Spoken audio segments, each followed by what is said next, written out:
Hey everybody, it's July 20th, 2026, and I'm just out here in the backyard.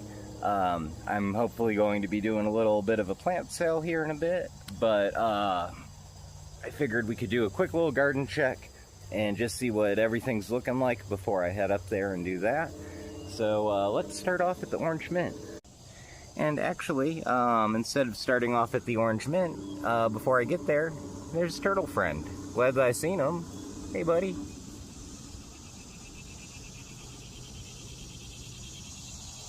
I've been looking for him, so happy to see Turtle Friend's okay.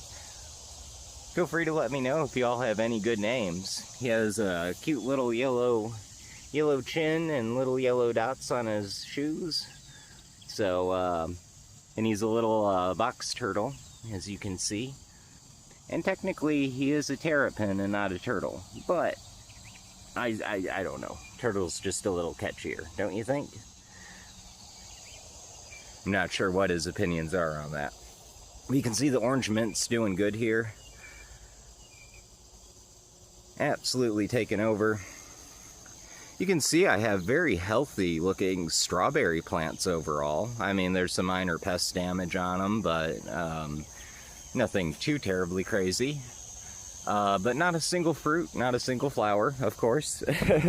I don't know why that is. I think it was late February when I put those out here. So they've had time. It's definitely past the solstice, which I think is supposed to be what makes them fruit, you know.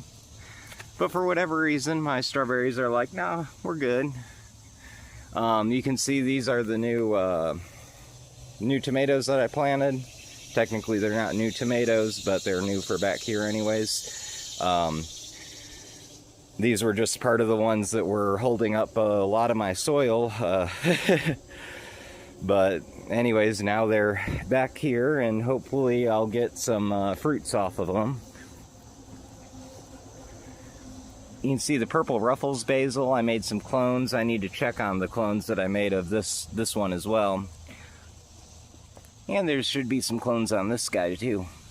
You can see that bright white albino shoot. That's the one I'm waiting to grow, and if it stays albino, I'm going to have a special little, it's going to have a home of its own, and I'll feed it sugar so it can, you know, survive.